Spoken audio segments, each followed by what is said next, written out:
নমস্কাৰ। আমাৰ আজি টিকলি মেনাক চাওকচোন, তাইৰ মামাক আহিছে, এনেকৈ খেলি আছে। ক্ৰেছৰ পৰা তাইক আনিছোঁ, আনি কিনে আপোনাৰ মই কিবা কিবি কাম কৰি আছোঁ, লগতে তাইক এনেকৈ আপোনাৰ ব্যস্ত কৰাই থৈ দিছোঁ। মানুহ আহিলে তাইক মানে ৰাখিব ভাল, এনেই বেয়া নহয়। এতিয়া বিচনাৰ পৰা নামিব, নামি কিনে আপোনাৰ তাই নিজৰ খেলাৰ লগত ব্যস্ত হৈ থাকিব সেনেকৈ। আৰু মাজে মাজে মই চাই দিওঁ অকণমান, আৰু লগতে ধৰক তাই যিবিলাক ক্ৰেছত টিফিন দিয়া হয়, টিফিনবিলাক মই ধুব লাগে। মোৰ কাপোৰবিলাক, তাইৰ কাপোৰবিলাক চব আনি কিনে ধুব লাগে যে, সেনেকৈ মানে টাইমখিনি তাইক আৰু এৰিব পাৰোঁ। কিন্তু আজিকালি অকণমান তাই ভাল হৈছে, মানে নিজৰ লগত অকণমান সময় ব্যস্ত হৈ থাকে আৰু। এতিয়া এনেকৈ থাকিব। তাৰে মাজতে মই অকণমান ভিডিঅ' কৰি ৰাখিছোঁ, বহুত দিন ভিডিঅ' দিয়া হোৱা নাই যে। বাবে এতিয়া টাইমে নোপোৱা হৈছোঁ, কিনে ভিডিঅ'বিলাক বনাব নোৱাৰোঁ। তাইৰ লগতে ব্যস্ত হৈ থাকিব লাগে, মোৰ ডিউটিও সেনেকৈ আৰু।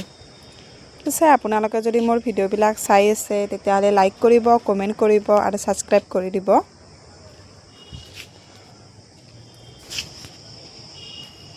এনেকৈ তাই আপোনাৰ নিজৰ লগতে খেলি ব্যস্ত হৈ থাকে কিছু সময়, বেছিদিন নাথাকে বাৰু। আৰু মাজতে বিচাৰি আহিব তাই, মই ক'ত আছোঁ বুলি সেনেকৈ। বাই বাই, আজিলৈ ৰাখিছোঁ বাৰু।